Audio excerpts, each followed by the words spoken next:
Hey, it's Nathan Williams with Crazy on Marketing. In this video, we're going to do a Zapier Masterclass. Now, that basically means that it's a tutorial that'll take you from beginner to intermediate / expert / you'll feel more comfortable using Zapier after watching this video. So if you feel uncomfortable with Zapier, this video is here for you. Now, the reason I'm making this video is because I get a lot of questions about Zapier, and to be honest, Zapier is not that complicated. It's a pretty simple, straightforward tool, but I think it's kind of intimidating from the outside looking in. It's like, there's so many options, it integrates with so many different applications, like it feels overwhelming, but I think once you watch this video, you'll see that it's actually pretty simple, pretty straightforward, and easy to use. So anyway, in this video, I'll do a quick intro of what Zapier is. Then we'll do an app-to-app integration so you can see how that works, and that's how most Zaps are created. Then we'll do a webhook to an app. So you might want to do this if like your tool is not in Zapier. Like if you don't have an application or a tool that can be found in Zapier, maybe your tool still pushes webhooks. If it pushes webhooks, you can still use Zapier to automate a bunch of different tasks and processes and all that other stuff. And so we'll use a built-in app to do that. So we'll talk a little bit about the built-in apps that Zapier has to offer. And then we'll talk a little bit about helpers, in particular paths. So we'll try and cover everything in here. Again, give you an overview and understanding of Zapier and how it all works so you can be comfortable. So anyway, this is Zapier. Again, connect your apps and automate workflows. So basically what it does is allows you to connect one app to another app and to another app and another app and another app if you want to. You can make very sophisticated Zaps. But basically why you might want to connect apps together is like if you have somebody filling out a form, like, I don't know, on ClickFunnels, fill out a form on ClickFunnels, and you want to push that information onto like a Google Sheet, for example. So there's no easy way to get a ClickFunnels form fill out onto a Google Sheet unless you use Zapier. So that's one instance of when Zapier can be handy. And there's dozens, if not thousands, of other opportunities, but you can go ahead and check out this page if you need to. I just want to show you some of the apps that it works with. There's over 2,000 apps, so I'm obviously not going to show you all 2,000 apps, but I'll show you the concepts behind using Zapier and then hopefully you can make it work. But see, Google Sheets is a big one. Again, you're pushing information from one system, one platform into Google Sheets. And you can do a lot of stuff with a spreadsheet. So just a matter of getting that information on the spreadsheet, and Zapier can help you do that. And it integrates with Gmail, Google Calendar, Twitter, ActiveCampaign, Airtable, Facebook Pages, Calendly, Gravity Forms, Dropbox, Shopify, Pinterest, Todoist. The list is endless. So anyway, a lot of different applications that you can go ahead and connect together. I'm going to go ahead and log in real quick so that way we can go ahead and set up a Zap together. So let me go ahead and log in. And so here I am all logged in. Now I want to come up to the left side here and just do make a Zap.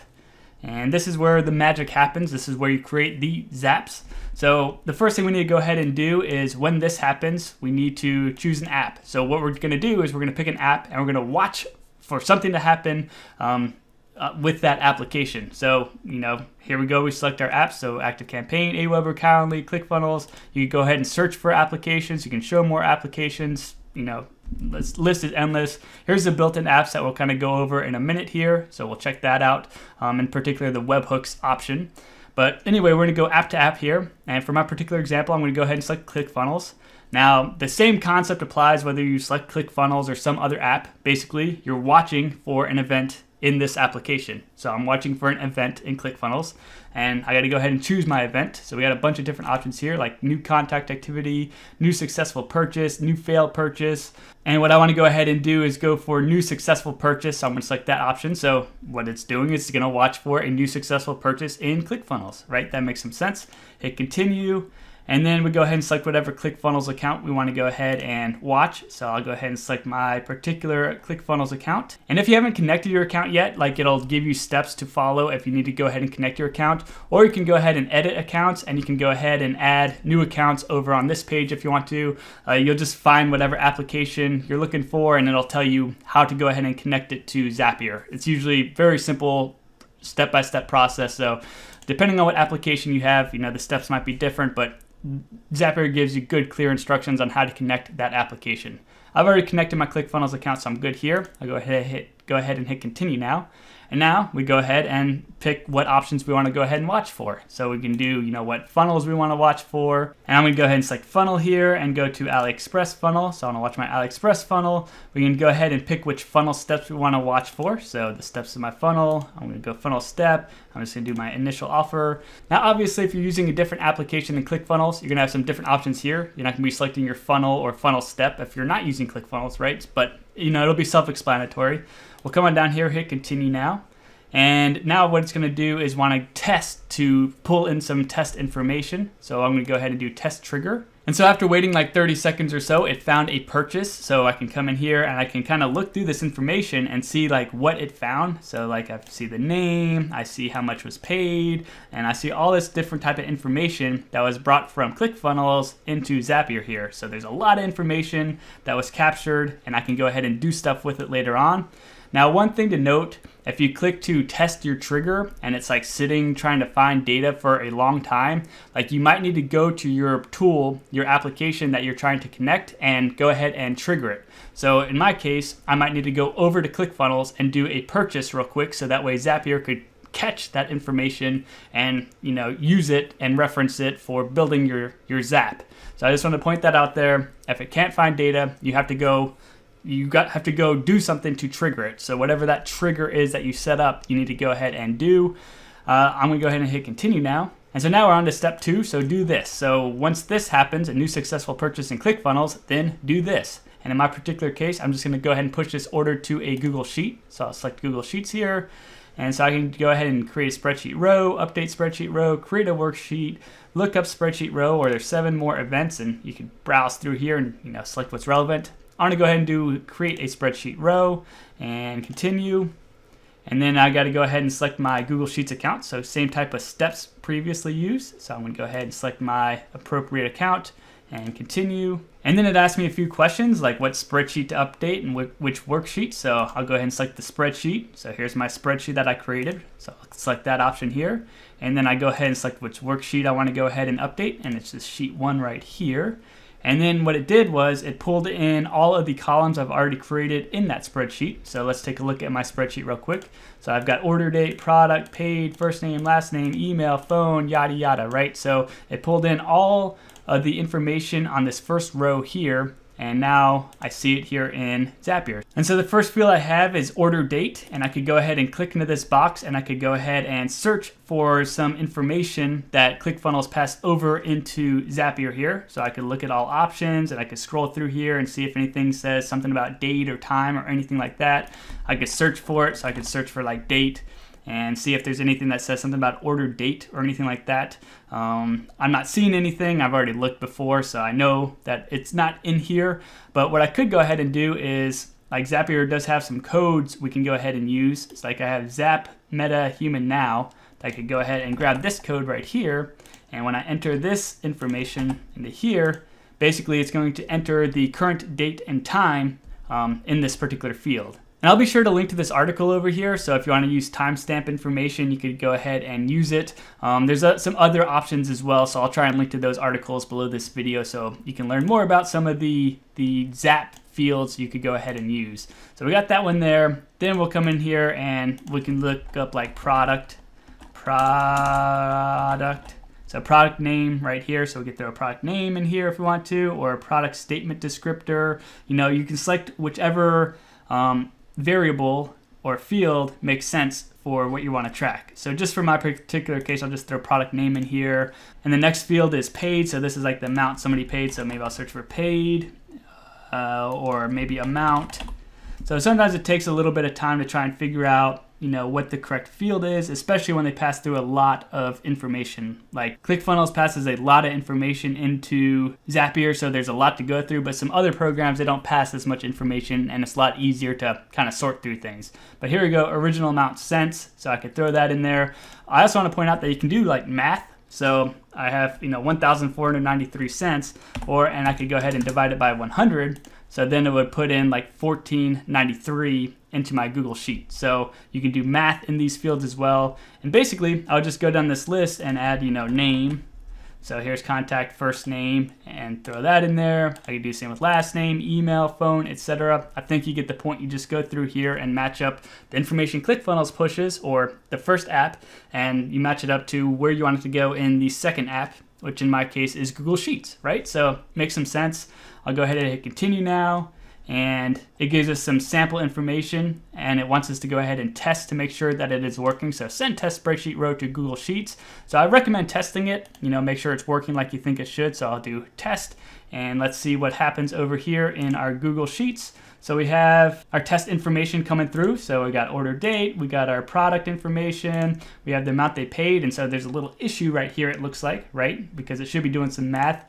And then we have the first name, and then of course if I fill out the fields, it'd push that information as well. But that's essentially how it works. If I needed to go back and edit it, I could come back up here and click into here and be like, okay, so I should put an equal sign at the beginning of this field, so that way it'll do math in my Google Sheet. So I just wanted to point that out, that you can go ahead and add, custom language on either side of these variables that you're adding here if you want to as well. So it's real flexible. I can go ahead and continue now, and I can go ahead and retest my action if I want to. So boom, boom, let's come over here. And now we see that my math actually worked properly. It passed the information over, and now I see 1493. So awesome, it looks like it's working.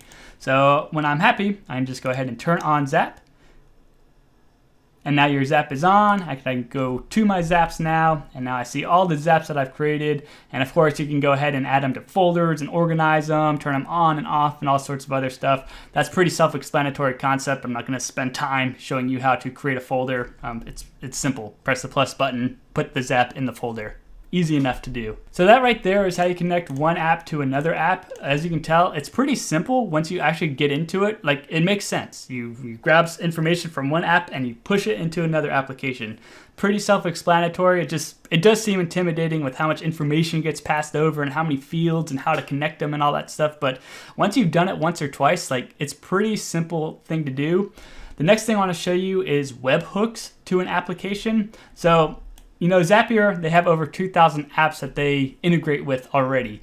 However, that means there's thousands, tens of thousands of apps that they don't integrate with already. However, a lot of apps do push webhooks somehow. So back in the olden days, WooCommerce did not integrate with Zapier. I see that they now integrate with Zapier, so that's cool. But in the olden days, WooCommerce did not integrate with Zapier, but WooCommerce would push webhooks. So I use those webhooks to connect to Zapier and then to push that information into other programs. So webhook, it can be very flexible and helpful because a lot of programs do push webhooks. So if your program that you're using and trying to connect somewhere does not connect to Zapier, see if it has a webhook option. If it has a webhook option, you're still good, you're still in the game. So that's why I want to show you this, is because webhooks can be very valuable, especially when the app isn't in Zapier. All right, so just to test it, I'm going to use ActiveCampaign because I can easily create a webhook in ActiveCampaign. So that's why I'm using ActiveCampaign, but if you're using a different tool that pushes webhooks, the concept remains the same. I'm going to come back over to Zapier now. I'm going to go ahead and turn off this one Zap that we just created because I'm at my account max and I don't want them to yell at me or charge me more money. And I'm just going to go ahead and do create a Zap. And so now we're going to select our trigger app. So when this happens, and we're going to come down here to these built-in apps, and I want to spend a minute to talk about these built-in apps. So we have Code by Zapier. So if you're familiar with code, you can go ahead and write code that Zapier will execute and do stuff with. So that could be handy if you're familiar with code. I've never used it myself, but it's out there. Email parser. This one's pretty cool. Basically how it works is if you send an email to a Zapier email address, like they're going to give you an email address, and like you can use your program or tool to send an email to that email address. Zapier can read that email and extract information out of that email and then use that information to push to another application. So if you don't have a webhook as part of your tool, maybe your tool sends emails out, in which case you could send it to Zapier here and Zapier can do stuff with it. So email parser by Zapier could be beneficial, as well as webhooks by Zapier. So I just wanted to show you or talk about that real quick because that could be very handy. IMAP by Zapier, something with email, never done it. RSS by Zapier, so it can read RSS feeds. Schedule it by Zapier, so if you want a Zap to fire off at certain dates and times, you could go ahead and set that up. So that can be very handy. Like if you want something to run, every day at noon or something like that, you could go ahead and use Schedule by Zapier to go ahead and do that. So that could be handy. Weather by Zapier also can be very handy. Like if you want to know when it's raining or hot or whatever, you could go ahead and use a trigger right here based off of the weather. So that's beneficial. Webhook, which we're going to use here. Also email by Zapier, so Zapier can send emails on your behalf. We can do show more, and there's a couple other ones, Zapier Manager and Push by Zapier. I'm not exactly sure what either of these ones do. Never done them, but they're out here, and if you want to experiment with them, by all means, go for it. All right, so we're going to do webhooks by Zapier again, because a lot of tools, they will push a webhook. Even if they're not a Zapier tool, if they push a webhook, we can play with it. All right, so we got webhooks by Zapier. So we can retrieve a poll, so poll URL, and look for new entries, or we can catch hook, which is what we're going to do here. So we're going to wait for information to get pushed into Zapier. So that's what we're going to do. Or we can go ahead and catch a raw hook, which is basically like catching a hook, but there's like a lot more information, and it's kind of complicated. We're just going to go simple, catch a hook, and hit continue now. And so it gives us a webhook URL right here. So what we want to go ahead and do is copy that URL, and I'm going to come over to my ActiveCampaign, and I'm going to come in here and set up the webhook, and webhook down here, throw in this URL and hit save. And again, just because I'm using ActiveCampaign doesn't mean it doesn't work similar in another application. So if you have another tool, look for that webhook area, paste your webhook address in that field. So basically what that means is every time this webhook is triggered, it's going to send information into Zapier, and Zapier will catch it, and we can do stuff with it. All right, let's come back over here real quick. So I did that. We have silent mode, child keys, not important here. If you need to read more about child keys and all that stuff, by all means, you can do it. We don't need it. We can go ahead and test our trigger now. So let me test the trigger. And we couldn't find a request. Okay, so I'm going to need to go trigger my webhooks. I'm going to go ahead and trigger this webhook real quick by triggering this automation. So I'll just go in, find my contact, and add them to this automation, which will trigger the webhook. So I'll do that real quick. All right, so I just sent someone through this automation to trigger the webhook. So I'll come back over here, test trigger again, and we see now I have information. So we see that we have like the contact ID, the email address, the name. So all this information this is all the information that ActiveCampaign pushed to Zapier via the webhook. So other applications, they're going to push information from that tool, that program, into Zapier via the webhook. So that's how a webhook essentially works, is by pushing that information over here. We'll come on down here and continue. And then the process for the do app is the same as before. So I'm going to go really quickly through here. I'm just going to go ahead and select a Google Sheet. We'll go ahead and create a spreadsheet row, hit continue, and then I go ahead and select my Google Sheet account, and I'll hit continue now, and I'll go ahead and select my spreadsheet, and the worksheet I want to go ahead and update, and then I go ahead and I select my fields, right? So I can do first name, and select my name here. I can go ahead and do my last name. We got my email address, so I can come in here, show all options, email address, and so on. So just down the list, just like normal. Come down here, hit continue, and we'll test and continue. And I could go check out my spreadsheet real quick, and we see that it populated my name and email address, and it didn't do any of this other information because I didn't fill those fields out, right? So that seems to work. So I'll go with turn on Zap now, and now I'll go back to my Zaps. And so just like that, I've gone ahead and set up a webhook in my application, which was ActiveCampaign, which pushes information into Zapier. Zapier reads that information and lets me pull out whatever variables and data that I want to go ahead and push into another application, which in my case was Google Sheets. So hopefully that's making some sense on how to use webhooks. And so now let's move on to the last part of our video here, which is using helpers or paths or making more complex zaps. So come back over here to Zapier, and I'll go ahead and pop open my Zap here. And you'll notice now that there are plus buttons between my trigger up here. So I'm catching a hook up here, and I'm doing this over here, but I got a bunch of different pluses here. So I can add more stuff if I want to. So for example, if I want to update two different apps, so I want to update Google Sheets and another application, maybe I want to update, I don't know, like Salesforce or something like that. So I could go ahead and connect Salesforce as well. So I'm updating both Google Sheets and Salesforce at the same time. I could do that within one Zap. So that's pretty cool, handy stuff. If I want to delete it, you just click these little 3 dots here and delete it out of there, and really delete, and boom, just like that, it's gone. But I just wanted to show you can update multiple apps all at one time. So that could be very beneficial if you need to, pass that customer information into a bunch of different platforms.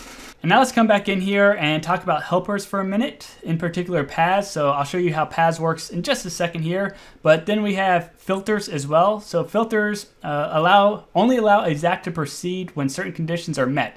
So you can set up a filter that if like a certain field, so we catch a hook in here, so if first name, contains an N in it, in that case, we'll go ahead and continue with our Zap. So filters can be very beneficial. If you need to exclude information from coming through your Zap, filters could be a great way to do that. One instance where I've used this is with Stripe payments. Stripe will send you a lot of information, and you might need to filter out some of that information. And so using a filter like this could be very beneficial. So filters can be beneficial. I think I said it several times. I think you can imagine how they could possibly work, and then definitely come in handy if you need them. A delay can be good as well. So if you need to delay between 2 different steps happening, you could add a delay. Pretty self-explanatory of how that works. You can select different minutes, hours, days, etc. between the different steps as somebody would go through your Zap. You could also use the formatter to change how incoming data is formatted for later steps. So if you want to make it all capitalized or something like that, you go ahead and use the formatter to capitalize the email address or the name or whatever it might be. The formatter could be handy for that. Paths, so this is a newer feature, but it can be very, very beneficial. So basically, somebody comes down here, and based on whatever conditions you set, they'll go down different paths. So maybe you set up a path for somebody that spends over $100 and another path for people that spend less than $100, or something simple like that, right? You want the cheaper people to go down this one path, and the more expensive people to go down another path where you might give them, you might call them and thank them for their order or something like that, right? So that's one situation where you might use paths just for hypothetical purposes. There are many other reasons to use paths, but I wanted to just show it to you real quick because it's very cool, very handy, especially if you need it. So we have path A and path B. We can come in here, hit edit, and now we're editing path A. So when this happens, path A, we want to go ahead and do something. And we go ahead and set up our filter. So this works just like the other filter. So we catch our hook. And just for the sake of example, because I don't have dollar values, I'll just say if the contact first name contains an N in it, then we'll go ahead and go down path A, and I'll just say continue real quick, and let me come back up here to the name. So name contains N. So that way I know path A is name contains N. I'll hit done editing and do this. So what I want to do if the person's name contains N, well, I'll push them to a Google Sheet, and I'd go through this whole process that we've gone through several times. So that's what happens if the name contains an N. I can go ahead and close this out now. And then if the name does not contain an N, so path B, we can do something else. And be ignore those people because they're probably bad people. So name does not contain N. And then continue, and I'll set up my filter over here. So catch hook, first name, does not contain N, right? So continue. And then I just go through the same process, do this. I'd go ahead and, well, maybe I wouldn't do anything. Maybe I'd ignore them. Be I don't like those people at all, or whatever it might be, right? So hopefully that makes some sense. Basically, it gives you the power to create different paths based off of your filters that you've set up. So in this case, name contains N, does not contain N. You can add multiple paths depending on what you're trying to accomplish with your Zap. But I think you can see how powerful and beneficial these paths can be. And so that's pretty much it for this video. I think we covered quite a bit of stuff, and hopefully you can see now that Zapier is not as complicated or as intimidating as it kind of seems. Yes, there's 2,000 different applications you can connect with each other. You can, add a bunch of steps in here. They have delays and filters and paths and formatting, and they have a bunch of different stuff, and it seems overwhelming. But when you think through whatever problem it is that you're having, like you want a contact to go from this application to this application, well then you just go to Zapier and you figure out how to make that happen. Like it's not as complicated as it might seem. Just go into it, play around with it. It's pretty intuitive, pretty easy to use, as you can see by this example video right here. Hopefully you found it helpful. If you did, I appreciate any sorts of likes, comments, subscribes, anything like that, and I hope that you have a great rest of the day.